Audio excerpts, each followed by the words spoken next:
we just don't have any kind of commensurate kind of social sector online. Like we're trying to solve every problem through the lens of a venture-backed for-profit company. And I think like there's a role for that, but it's not the only way to solve problems, nor does it scan that we'd want to solve a bunch of thorny public problems inside of that structure. It's just not the right structure.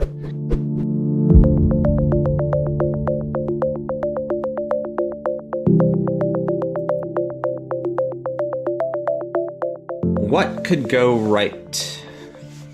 I'm Zachary Karabell, the founder of the Progress Network, and I am here as always with Emma Varvaloucas, the executive director of the Progress Network. And we are having a series of stimulating, or at least we hope stimulating, conversations with stimulating, or at least we hope stimulating people who are members of the Progress Network, which we created as a way to establish a platform for like-minded voices who are focused in one way or another on constructing a better future and not simply focused relentlessly on all of the problems that beset our world today. Not that they're not focused on all the problems that beset our world today, simply that the arc of their work and the motive of their sensibility is to create the future that we want to live in and not the future we fear we might be producing.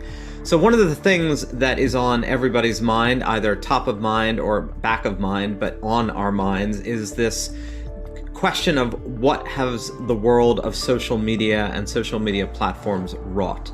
And if you ask most people that question, most of us will feel these days that it is producing a cacophony of negative voices, that it's leading to political partisanship and dysfunction, that it is also leading to interpersonal dysfunction and even harassment, and the ability of people to vent their spleen, and worse than their spleen, with nary consequence. That's in real contrast, I think, to 10 years ago or 15 years ago, when the general arc probably was much more one of, wow, look at what these tools are making possible, look at what they're unleashing in the best sense of the word. And maybe we are only now in the antithesis to that thesis, the awareness of the downside of the upside. But in that light, we're going to talk to two individuals today who both have been focused for a long period of time on some of the more thorny issues of what we do about social media, what we do about online communication, what we do about it personally, what we do about it politically, what we do about it corporately, what we do about it collectively. So Emma, why don't you introduce who we're speaking with today?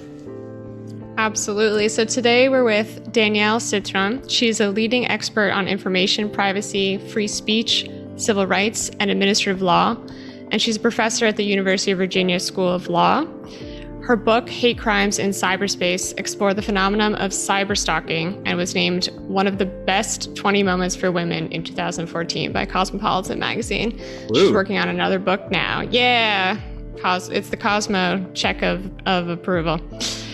She also works closely with civil liberties and privacy organizations and counsels tech companies on online safety, privacy, and free speech. And our second guest today is Eli Pariser. You may know him as the co-founder of Upworthy, the former executive director of MoveOn.org, and the author of The Filter Bubble. Today, he is co-director of the Civic Signals Project at the National Conference on Citizenship. He also speaks and writes about how we can leverage technology to help build better and more democratic societies.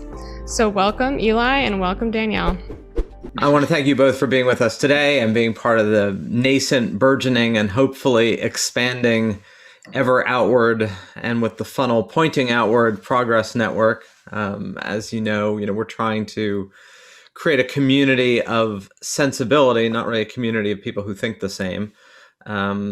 Some might be a little more optimistic than others, some a little less, but I think all of us are united by a belief that we all have an intrinsic responsibility to try to create the world that we want to live in, even if we're criticizing the world that we're actually in, and that relentlessly focusing on everything going wrong has its own self-fulfilling loop. I thought maybe, given that both of you are deeply immersed in many of the dysfunctions of technology and internet and social media land, maybe just start with Eli, in that it's about 10 years now since you talked about the filter bubble as an emergent, or I guess at the point, right, already emerging issue. I probably know the answer to this, but then again, maybe I don't. What do you feel 10 years on? I mean, are our filter bubbles become, has the moat become deeper and the bridges become higher and we're now in our bubbles to the degree that we're not even as aware that we are? Or is there a lot of seepage and our attempt to create them is constantly cascading against our ability or inability to filter out information that we don't want to hear? Yeah. I mean, I would say the power of, algorithmic personalized feeds certainly is, way bigger than it was 10 years ago, and way more kind of all encompassing. But I also feel like, I've learned a lot in the last 10 years about how this actually plays out in the real world. And, in several dimensions. So one is just like the complexity of how algorithms show up in different people's lives can't be kind of overstated. That if I'm someone who has 200 Facebook friends and tends to follow news pages, my experience of Facebook is going to be so different from someone who has thousands of Facebook friends and doesn't. That there's just a whole variety of different experiences that people are happening even in one platform, let alone across platforms. And so it's really hard to make general statements about sort of what's happening for folks. I think the second piece is like I feel less convinced that, or I feel unconvinced that social media is like the main thing driving people's experience of being in bubbles, right? Like, so the fact that we live in neighborhoods that are tend to be with people who agree with us politically, the fact that other media are also structured increasingly in that way, the kind of educational and economic segregation in the country, like all of that together creates environments where it's really hard to like relate across difference. And I think social media is one piece of that, but I think it's not the only piece. And then the last thing I'd say is like, I've gotten less focused in the last 10 years on if only people came into contact with the right content, then everything would be good. Like if only I, as a liberal, saw a little more Fox News, then I would really understand what it was like to be a Republican. I think empirically that's not true. And in fact, often the content creates a worse impression than actually a relationship with a real live person would do. And so my focus has shifted from like, how do we get people in contact with more diverse sets of content, to like, how do you actually build the kinds of relationships that then build trust across these differences so that you actually know people. And to me, that's like that's a pretty different lens. So I definitely want to come back to how you do that, but I was going to ask Danielle for a report card as well. It's getting towards 15 years on since you started writing about, issues of invasions of sexual privacy on the internet, criminalizing revenge porn. And it's funny, when I first started paying attention to this not too long ago, it was just sort of obvious to me, like, of course, revenge porn should be criminalized. I mean, this is a discussion, but it was and it is. So I was wondering if you could give us a report card, both on the attitudes around your work and also legally, where are we law-wise with the development of the kind of reforms that you've been pushing for?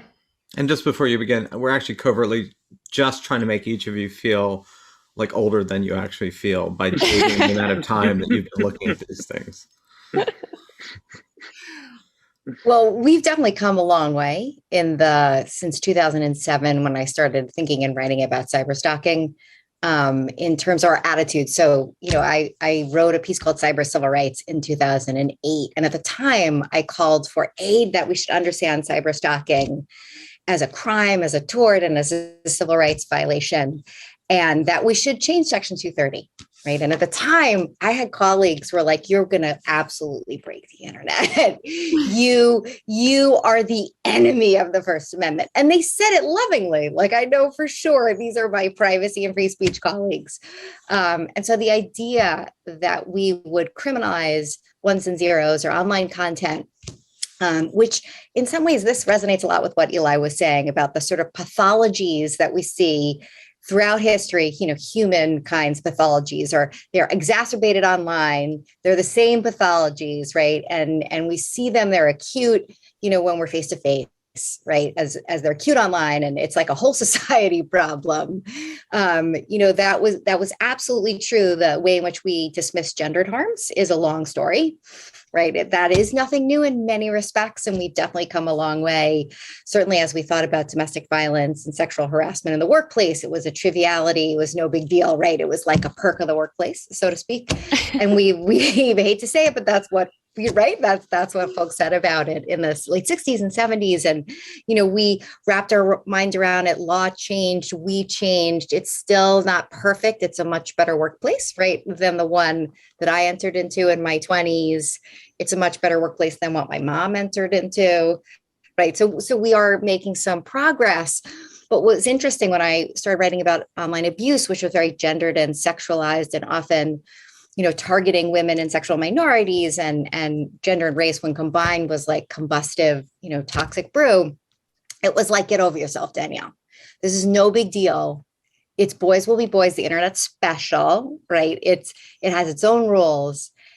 And I think I plugged away enough. I was irritating enough and it started happening to too many people, right? You couldn't just say, oh, Danielle, it's Kathy Sierra, be quiet, right? It was like so pervasive. And then, we saw in 2016, it was journalists, covering the election, it became so pervasive. We just couldn't deny it anymore. And we had already made a whole bunch of progress. So you asked, like, where's law? So, 2014, Marianne Franks and I write this article called Criminalizing Revenge Porn. And it was like shocking that we were proposing that we might criminalize invasions of sexual privacy and intimate privacy, though we've been doing that, right? In all sorts of ways, video voyeurism laws. It's not as if we haven't thought about this before. And we had 2 laws on the books at the States in 2014 when we wrote that article. Now there are 48. DC and Guam. Wow. Like, we doing good, But that is fast. But let's be clear, the laws aren't great. Like Marianne and I have such heartache. Mm-hmm. They're mostly they're mostly not felonies. They're misdemeanors. They're woefully under-enforced. They're not well designed. So prosecutors, even if it's the laws aren't written in the way that we counseled lawmakers always. There's a few states that have sort of listened to our advice.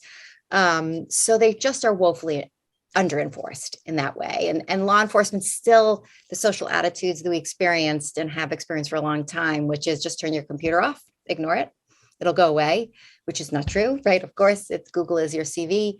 Those still are pervasive. So my new book is about intimate privacy, why it matters and how we ought to protect it. And our social and cultural attitudes are still not where I wish they were. And the problem is global.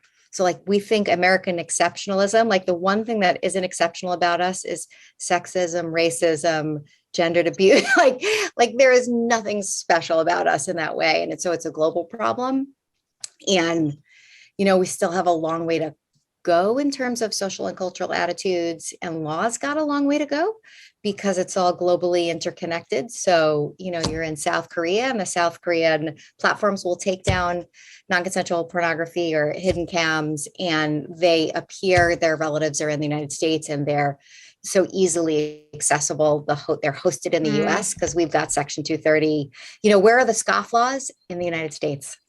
These scofflaw sites that are focused on hidden cams and revenge porn, where are they located? They're not located in Denmark.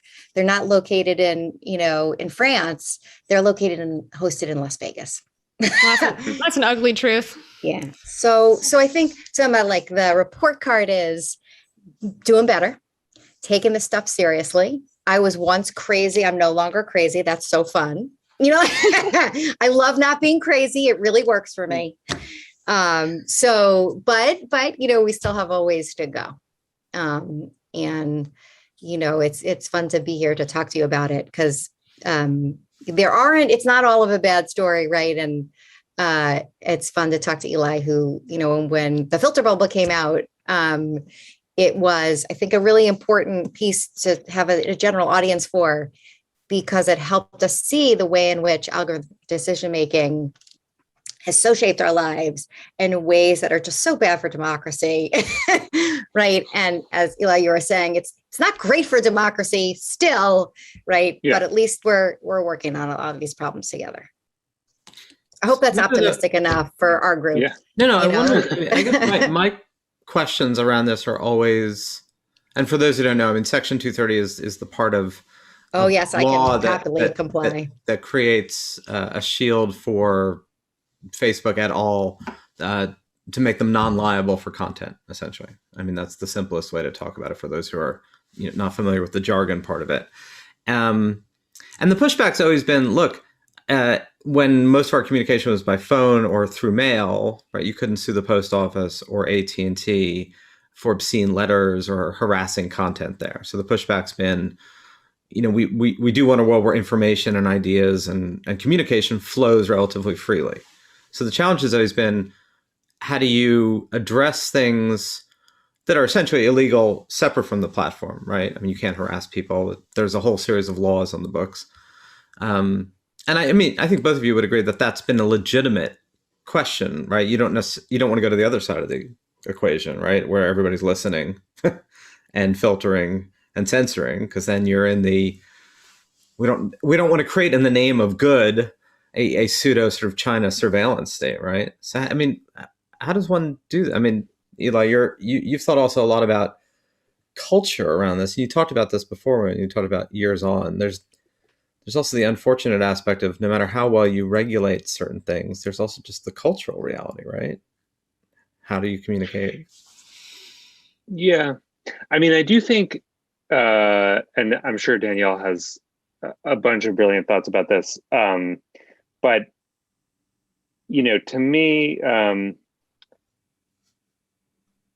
one of the challenges with this whole thing is like a notion about free speech that draws mainly on like the way speech works, in person and print, versus kind of thinking about amplification.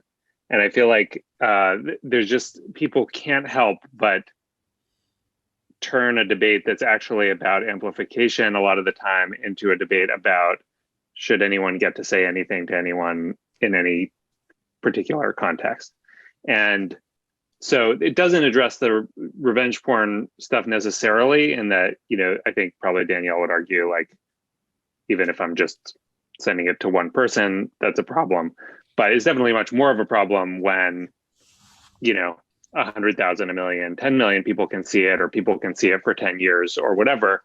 And that's not a speech issue in the same way. That's not like, I don't get to say it. It's, what are these companies that are in the middle that are amplifiers doing with it? And it's funny because really, when you think about it, like, nobody thinks you can walk into the town square, set up an enormous speaker system and blast your point of view for 24 hours a day, and that's just free speech. What's the problem? Like, we accept that there are limits on amplification that are necessary in order to have like a cogent public conversation.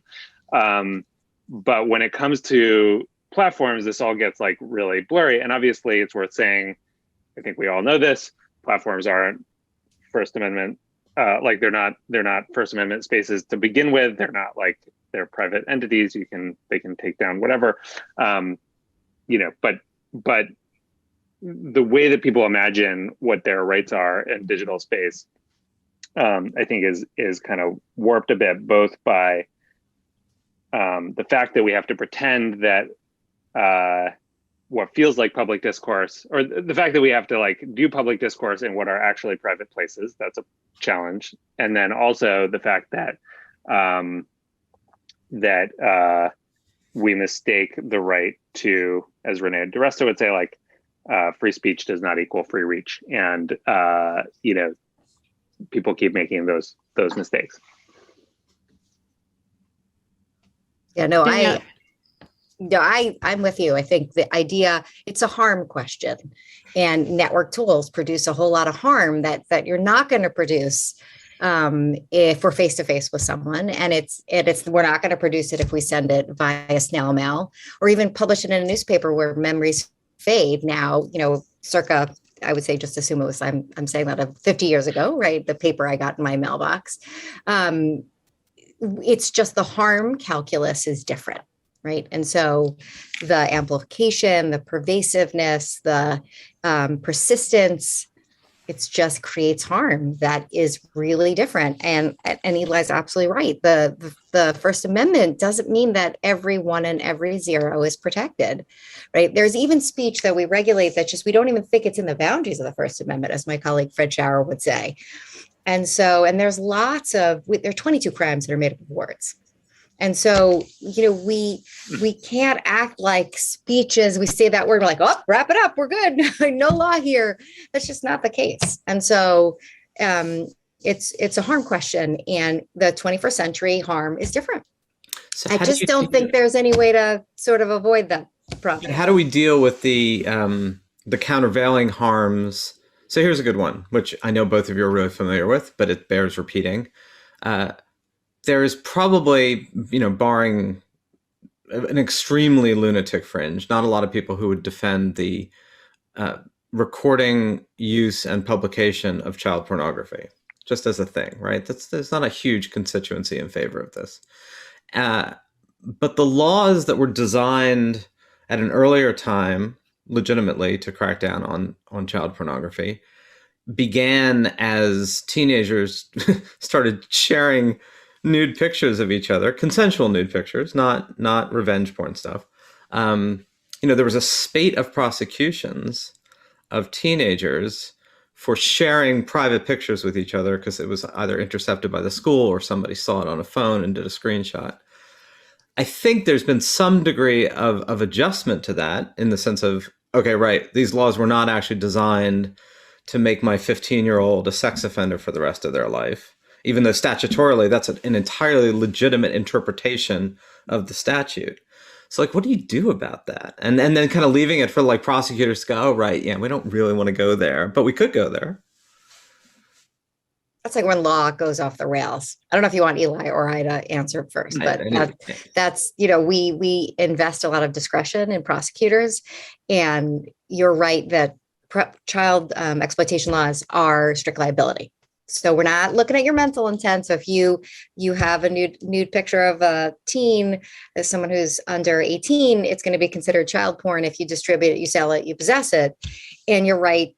There have been absurd prosecutions in Virginia, North Carolina that were about 7 years ago. And we're seeing less of that now. And it's in large part because you ask, what's the purpose of the law? The purpose of the law is to prevent child predation and child rape. It's not to, deal with the teenagers, right? And so those were so absurd and painful. And often who really was most hounded were women, girls, and people of color. It was every bad thing about police discretion you can think of wrapped up into one. And so, but we do that right in the law all the time.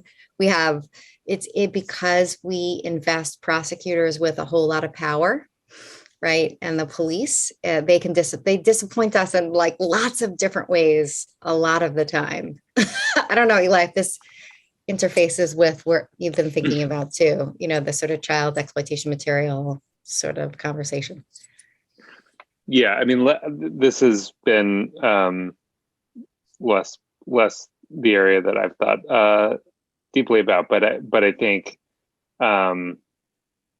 it speaks to. I mean, I think the other piece that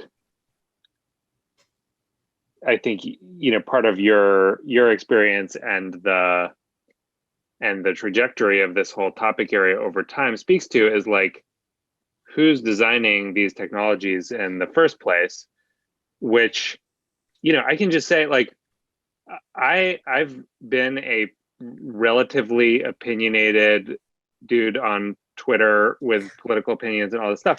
I've never gotten slit your throat and die, bitch, or whatever the most, and that's like just table stakes for all of my female friends who are saying anything at all, right?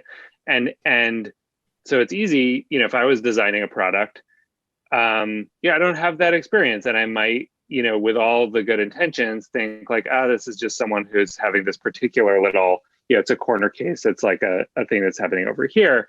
I just think it's a structural problem with how we're designing these technologies in these companies that you really don't have those people at the table who are going to be able to say like, no, every woman has this experience at some point, if they have a public life online. But sorry, go on, Emma. I was going to say it happens even if you barely have a public life online, because that's happened to me, and I have 150 Twitter followers. So, I take your point, very, very seriously, Eli. But yeah, I was going to ask a question, but Zachary, do you want to go first? No, go on. Well, I was going to say this ties in very nicely to the work you're doing, Eli, about how you do design a healthy space and how you do design a space with maybe other people in mind that weren't in mind when the current spaces we have are designed. And I remember looking into your work. It was this sort of like basic but really important point of, it doesn't have to be like this. The spaces that we have and that we use, that doesn't necessarily mean that that's what we have to continue on using. So yeah, I wanted to ask you, okay, first of all, what would a healthy online space look like? We know that what it doesn't look like, but it's hard to imagine, something that's not right in front of us. Yeah, well, so one, so I do think like the bottom line is like, I think there's been this mythology that, the internet is this beneficent force of its own that is magically gonna shore up democracy, decentralize power, make everyone rich. Like that there's a whole, and there was a period, I think, where I personally like bought into some pieces of that, in the sense that like when I was running Move On in the 2000s, I really felt like this is technology that is going to decentralize, that is going to make ordinary citizens more powerful. I think as we fast forward through the last couple of decades, it's become clearer to lots of us that that isn't an inherent trait of technology or the internet, and it may not even be the main trait of the internet, the way that it's structured. But I think the other piece is, when you look through the history of communications technologies, all the time there have been these kind of resets where countries and regimes have decided to shape their communication mediums to suit their national needs. And some of those ways have been problematic, but others have been, the creation of public media, or the decision to, build out a journalistic sector that is not just the yellow press. Or, there's all these moments in history where there was an intention to kind of structure things in a certain way. I think right now, I think that the kind of online spaces that we have are sort of fail to pass the laugh test in terms of what we would actually think would work as a kind of global connected medium, in two ways. Like one is, or maybe three. Like one is, the idea that you can make an algorithm that works for 3 billion people in 190 countries. Like, why would we think that was even slightly possible? Like, that sounds implausible because it is implausible. And what we know is that it doesn't work that way. And there are all sorts of countries, especially if you're in the global South, or that just like, you have to deal with a version of Facebook or a version of Twitter that's like actively not working for the way that society is structured. Tristan Harris, among other people, makes the point that like, we live in the United States in the best version of Facebook. Like, this is as good as it gets, is because that's where all the engineers are, and that's where a lot of the political capital is. So everywhere else, is living in a less attended to, more Wild West, less moderated, less, adjudicated version. There's, so one piece is just like scale. Like I don't actually believe that you can do it at scale. Another piece is structure, which is, a lot of our work in New Public is like trying to think through what can we learn from offline spaces that can inform better online spaces. And in terms of structure, like one of the things that you look at in an offline community is like, yeah, we have private businesses, they play an important role, but we also have all of these social institutions that do a lot of the really critical work of inviting people in, binding them together, helping make sure that everybody has their basic needs met. And we just don't have any kind of commensurate kind of social sector online. Like we're trying to solve every problem through the lens of a venture-backed for-profit company. And I think like there's a role for that, but it's not the only way to solve problems, nor does it scan that we'd want to solve a bunch of thorny public problems inside of that structure. It's just not the right structure.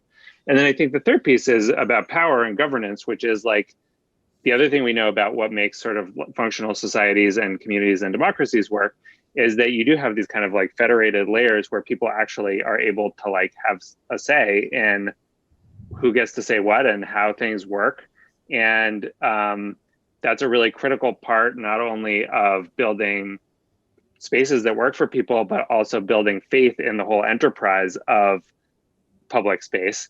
And, we're living in kind of a very technocratic autocracy online. Like you cannot, as a user, say, I want Facebook to change the way it's doing X and have any, say in it. So governance is wrong, structure is wrong, scale is wrong, I think. And I think the good news, because that's what we're talking about, right? Is other than that, Mrs. Lincoln, how did you like the internet? We've talked about child porn. We've talked about harassment. We've talked about the whole structure of the internet being wrong. But here's the good news. The good news is there's a whole bunch of people who I think are starting to pivot toward this sort of what folks are calling Web 3.0 or decentralized web, but basically sort of like other ways of thinking about how you could bring digital space to kind of human scale, governable structures. And I think that's kind of where the pendulum is swinging. There are a lot of big questions about how you deal with, things like child porn or other sort of like things that you don't want in these structures. But I do think like, that's where we're going to see the next wave of kind of innovation and better spaces, because that's always what's worked in human society and community, that finding these like local situated solutions to these problems generally beats out the like one size fits all top down version. I want to go back to one thing you said before and also ask Danielle about this, because you said you used to believe at one point that these tools in a more utopian moment in your life cycle, right, when you were doing Move On, would empower the individual. It would seem to me in a lot of ways that they certainly continue to massively empower individuals to amplify their individual voice. And whether that's like an influencer, who just, 15-year-old has 1 million followers, whether that's often the negative, I'm going to harass someone in a way that is amplified and multiplied. I mean, some of it maybe is confronting the fact that if every individual's voice is amplified, a lot of those voices are voices that, other moments in society probably legitimately were interested in not hearing. That may be just somewhat of a confrontation of human nature. And I guess, Danielle, it kind of goes back to this question of, all right, take aside the things that are already illegal, that are amplified in a hugely destructive way, the whole realm of kind of harassment, particularly sexual, particularly reputational. But what do you do about the political side of it, right? Because, pamphlets from time immemorial were libelous in ways that were not necessarily prosecutable. People have been saying vile, rumor mongering things about political opponents in either to either gain advantage or gain followers. And we've kind of accepted some of that as a messy, maybe unfortunate, but just a reality of human democracy, if it ever exists. But there's a huge call now to say, no, you can't do a picture of Nancy Pelosi looking like she's slurring, because it implies some sort of mental impairment, which implies ... Again, like I'm eternally wondering like how those lines actually get drawn in a way that facilitates and also just allows for some of human ugliness, right? It particularly in the political realm. I'm moving away from the, realms that I think there should be no argument. Right. So the New York Supreme Court in a case, the New York Times versus Sullivan, talked about how we need to have breathing space, especially when it comes to political speech. And there's even some suggestion by members of the Supreme Court that we should ratchet back New York Times versus Sullivan. Right. And I think in many ways, the First Amendment isn't perfect, but it's got some great important lessons. Right. And one of them is when it comes to the political sphere, that we should treat that as speech that gets the most protection, and that we ought to not bubble wrap it, because we don't want to bubble wrap really anything. But if there's bubble wrap, it's political speech. And the question of what is political speech, what's legitimately newsworthy can be, there's some difficult questions, right? Of course, like we can come up with a whole bunch of scenarios where we would say, but hold on a minute, right? That isn't terribly legitimately newsworthy. But for the most part, like we do have tools in the First Amendment that we can deploy. And I hope we don't change them in many ways. Like there's some ways in which we need to bring greater regulation into online life. And I think there are ways that we can, fix Section 230 without burning the house down at all, right? Like keeping it. But, we do, I think, so the suggestion, right, that the cheap fake of Nancy Pelosi slurring her words was the kind of speech I think we're going to protect, right? If we stick to the First Amendment, right? Do we understand that as actually maliciously defamatory, right? Probably not. It's probably parody, and it was harmful. And I wanted Facebook to take it down. I criticized them when they didn't, right? Because they're, Eli underscored, a private actor, right? They make all sorts of choices. We're really extractive. Like we're users. We are products, right? It's not as if they are creating spaces of public discourse. That's certainly not, at least in principle, for themselves, and their bottom line, right, is they're making money off of our data. And so I think we do have some tools in the First Amendment toolbox. So this goes back to, Zachary, your initial prompt, which was like, let's not get too depressed together. we want to be able to have a conversation in which it's not all depressing all the way down, which when you talk to me, it usually is. But I do think that we can say that the First Amendment gives us, that is the doctrine, right? And free speech values gives us play in the joints, that we can have robust, obnoxious, offensive, unlovely speech that is about and by matters of legitimate public interest, that whether it's about politicians or political issues, that we can have a lot of breath, like we can have a wide breathing room. But I think where we hit the wall and should hit the wall is where we're seeing public health become endangered, right? So the COVID disinformation, I realize we can't really punish that. That's like the First Amendment is not going to probably allow us to prescribe that kind of speech, right? Like we only punish lies when they're harmful in concrete ways that law would regulate. But don't we want that taken down? You know what I mean? Like we ended up with people dying because of COVID disinformation, not wearing masks, becoming convinced that as a matter of ideology, they shouldn't get vaccinated, which is frankly absurd, right? So, and there's a whole lot of death that follows. So in a way, the First Amendment, so that's my negative side of the First Amendment. It would let that speech play online, and it's really disastrous. And so in some respects, I'm happy it's private companies that are making these choices about amplification. It's also true of the New York Times. Like we're talking hard copy, not online version with Section 230, that they make editorial choices all the time. And so there's some falsehoods that are political, I'm saying this with air quotes, that are really destructive and dangerous, given scale, persistence. Go back to Eli's original point, right, about amplification. And Renee's wonderful insight about you don't have a right to be amplified all over the place. And I sort of am grateful that we have gatekeepers, hopefully, that are being responsible. They're not often responsible, and I want to nudge them to be more responsible. And so we got to change law, I think, a little bit there.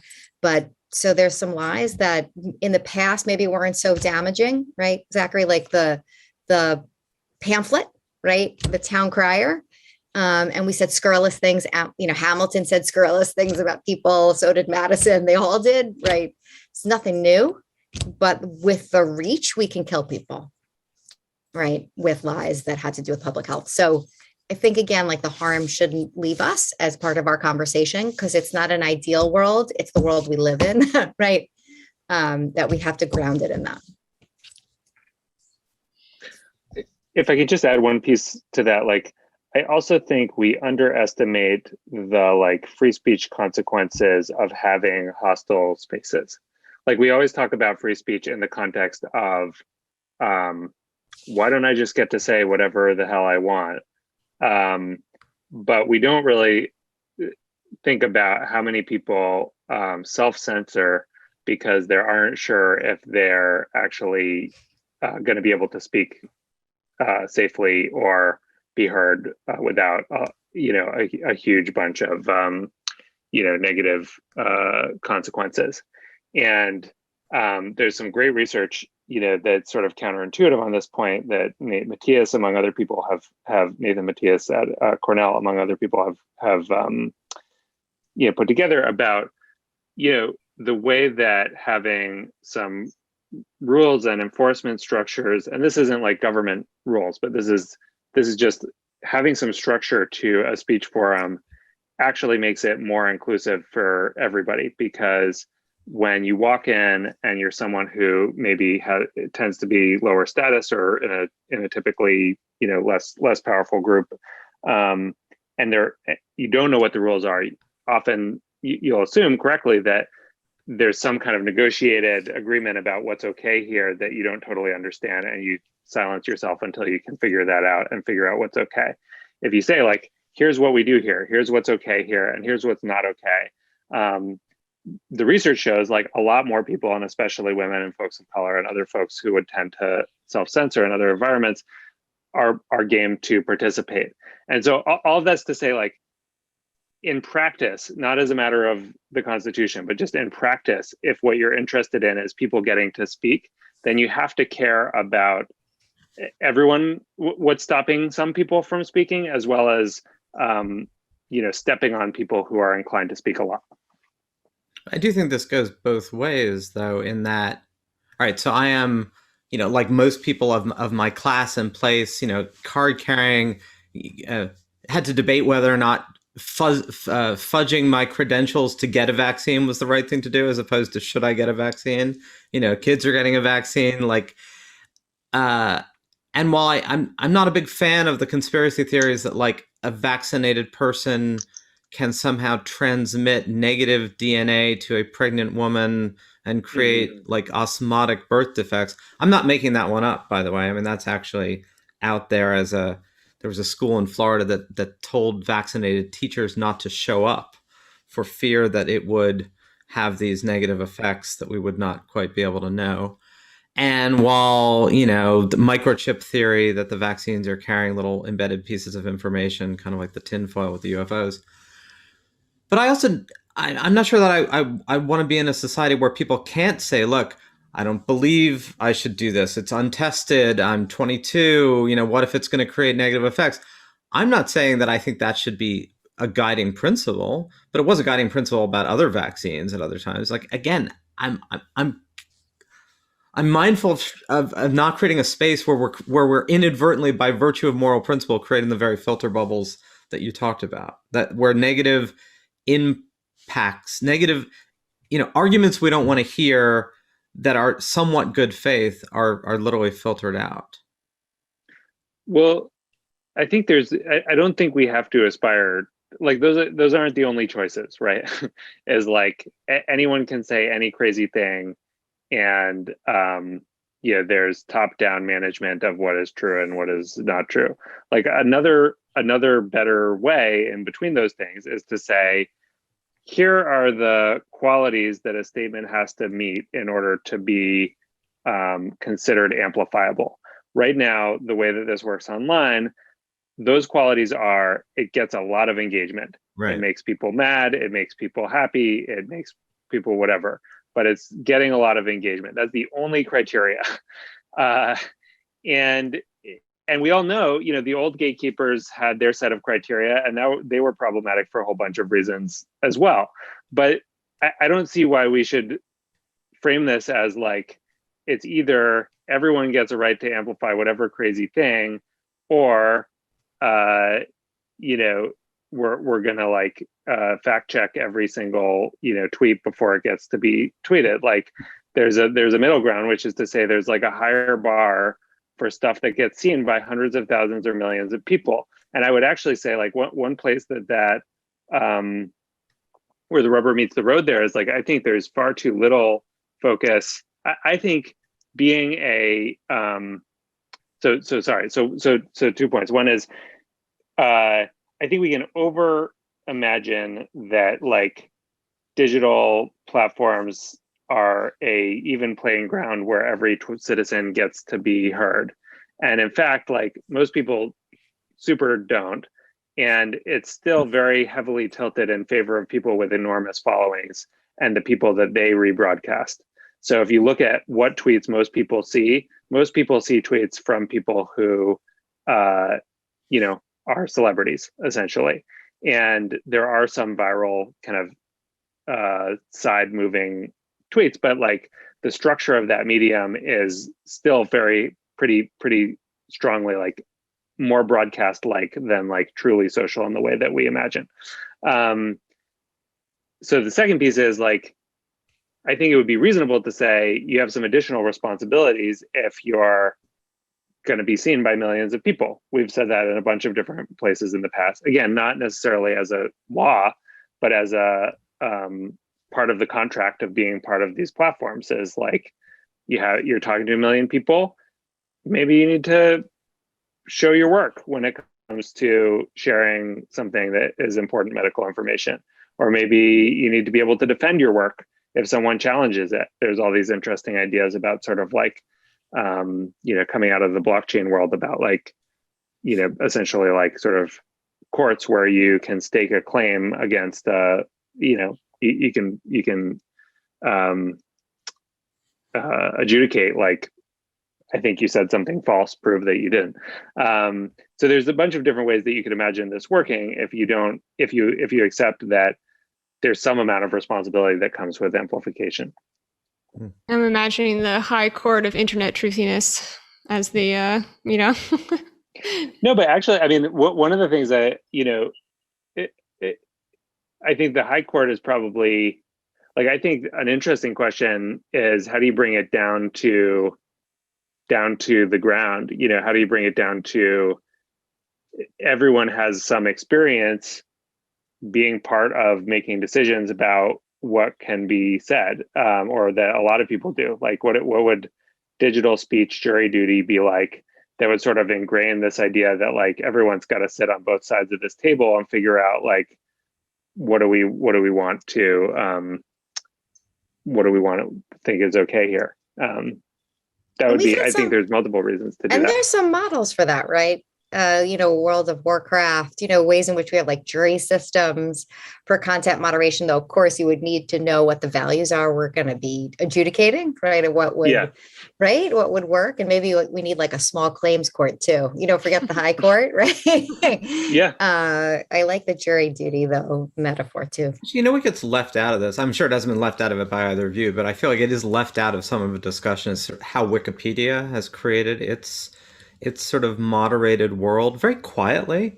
I mean, I think about this a lot because I have two teens, and Wikipedia, really is like the Encyclopedia Britannica on steroids, but it is something that, I mean, we all use. Right? First of all, it shows up very highly in most searches. So the temptation, I certainly am guilty as charged, right? If I'm just looking for something quick and dirty and informational, I will often just click on the Wikipedia link because it's present and it's there and it's concise. But if you think about something that would be ripe for manipulation of information, and they were aware of this very early on, right? And creating it's law-like though. That's the thing about Wikipedia is it is like it's got a court system. Right. It is really rigid. So there's been some, Joe Regal and Dave Hoffman, Salil Hira have written. There's a lot written about Wikipedia, and it's incredibly law-like. So it's intensive. It's all volunteer, but it's intensive. When you talk to the folks who serve as arbitrators, I've given talks at the Wikimedia Foundation. They're like as geeky and as excited to talk to me as a law professor because they're acting as arbitrators. And so why hasn't that model been, do you think why do you think it's been so limited to that one, I don't know what you call it, vertical world reality? Right. It's like incentives, I suppose. Our Facebook users, are they going to figure out and learn the rules of the road? Does anyone really read the terms of service agreements? We should. All of us should. We should learn about them. We should be taught about them and why. And Facebook should teach us why it bans hate speech and how it defines it, right? But they're not doing that. And even if they tried, would we, each and every one of us? I hope we would.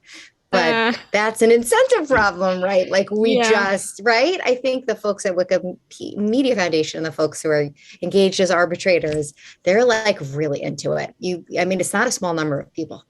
They have these meetings and it's 400 people. I spoke to a room of 450 people and they were hardcore, all the editors and arbitrators.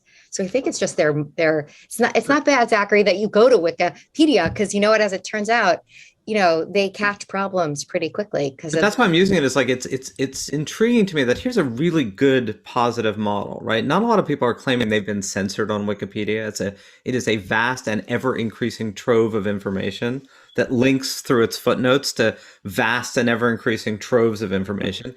You'd think that is a self-governing, unbelievably potent global model of information conduit that is guarded, right? Whose parameters of something in the realm of reality is guarded. You would think that would be here's a model we could actually build on. And I'm well, part of it is we don't have. Well, go ahead. Sorry, Emma. No, go ahead, Eli, please. Yeah. So, I think there's two things. One is we have a whole venture capital industry that produces Facebooks, and we just don't have the analogous thing that produces Wikipedias.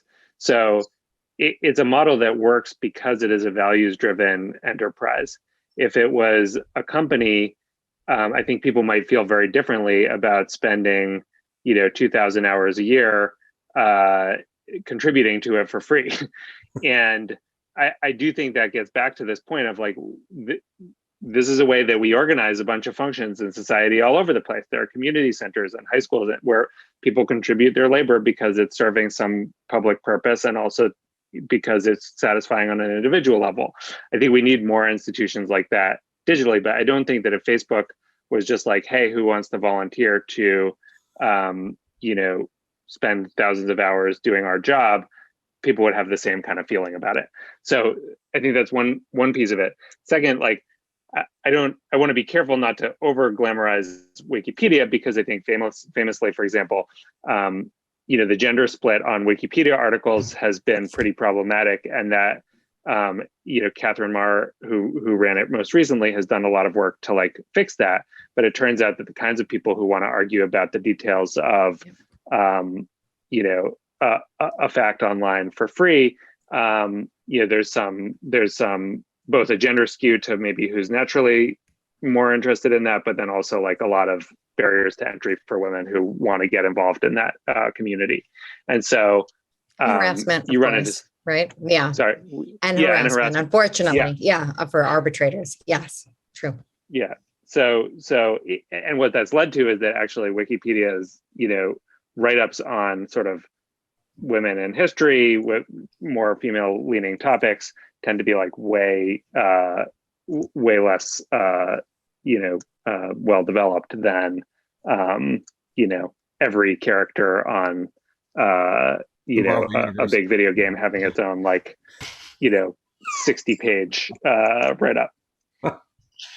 So this is making me wonder, and something that Danielle said too about not reading agreements online. I live in Europe.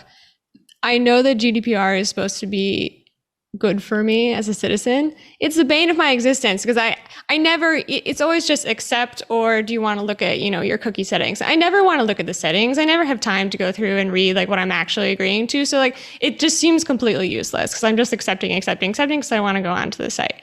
So I've been wondering, Eli mentioned this Internet 3.0 that's coming, and I'm wondering if people listening feel like that's like waiting for Godot, right? Like what's required of us in the meantime, or like how can we like usher in this internet 3.0? Is it, I don't know, just being on Instagram less so it's eating our brain less, or is it, are we waiting for the internet overload to throw us a bone, or what should we be doing?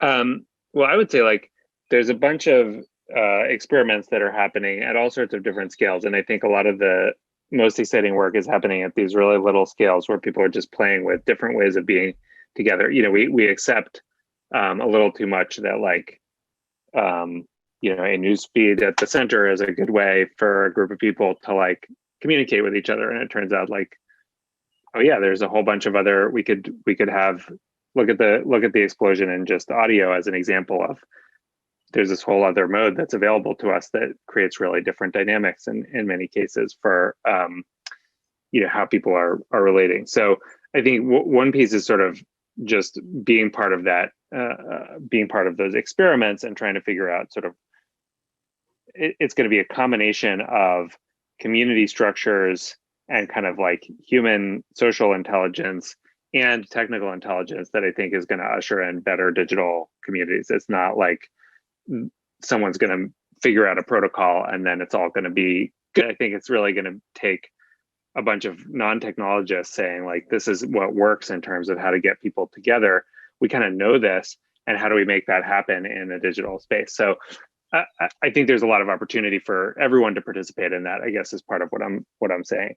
And then I also think, we do need to create the, like, my opinion, we need to create the space for those things to emerge. And that probably means reining in some of the most anti-competitive practices of the existing platforms. So for me, the idea that data isn't very portable, that,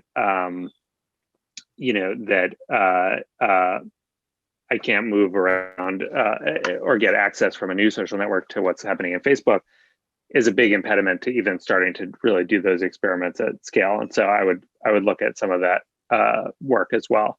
And then I think, longer term, there are some really exciting ideas coming up around, to your consent point about terms of service, things like data trust.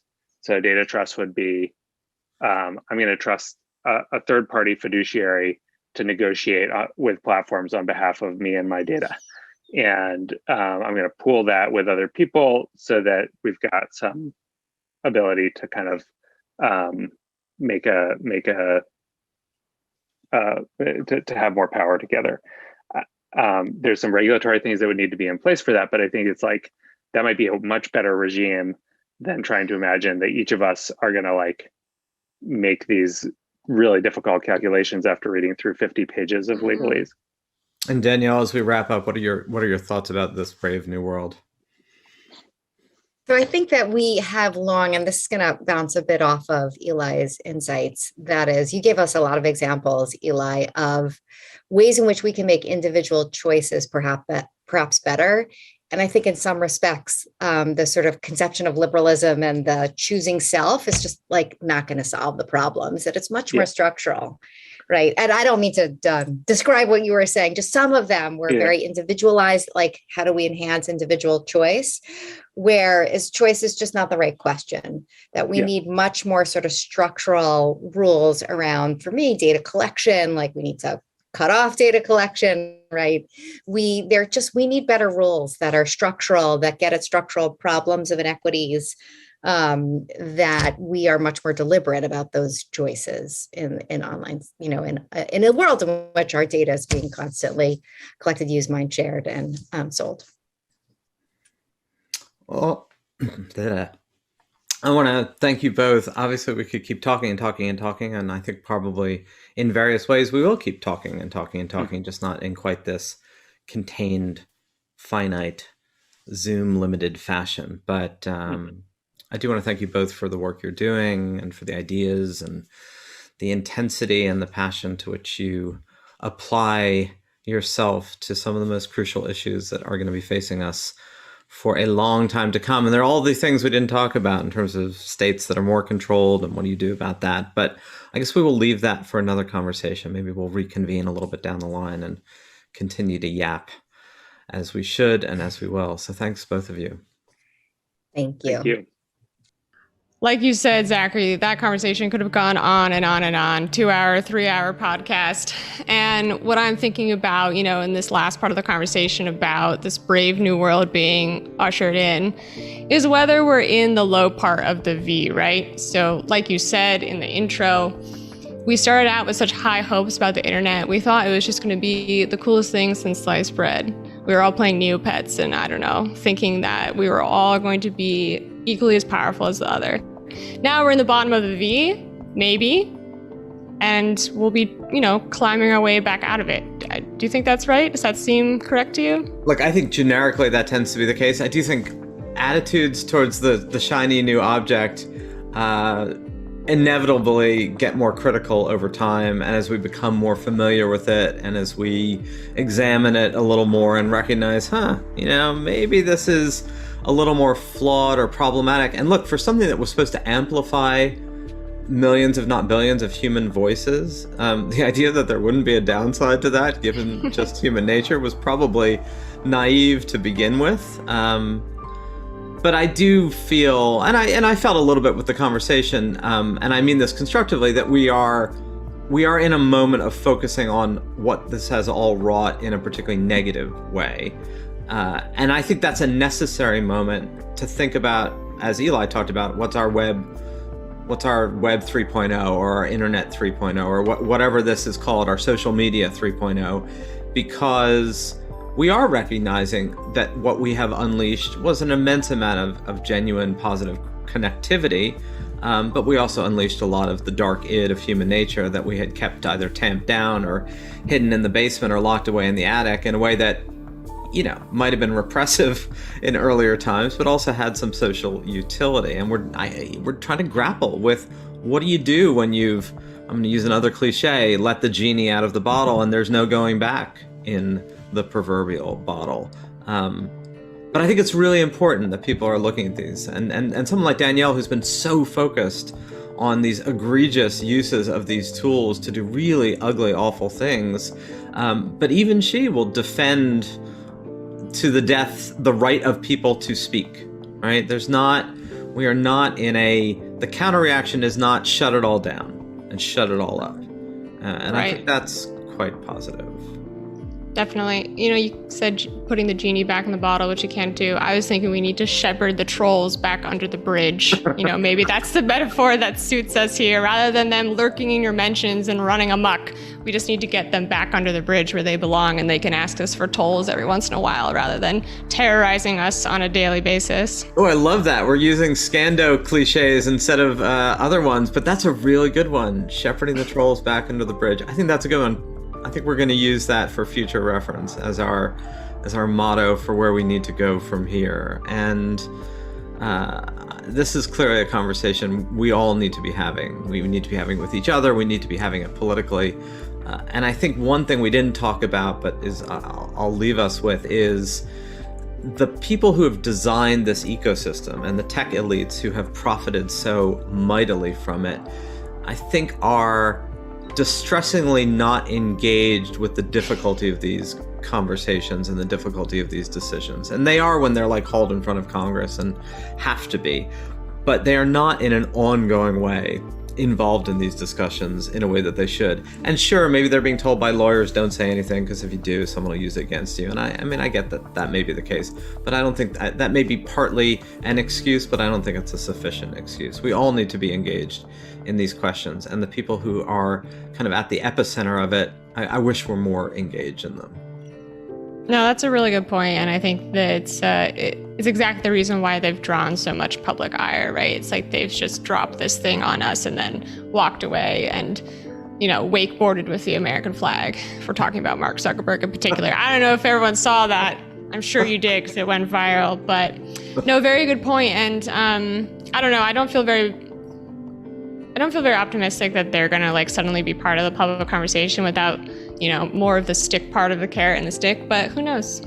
And regardless, it's a conversation that we're going to have, and to some degree that they are going to be required to have by nature of all this. So we will keep having them. Thank you all for listening. Keep listening.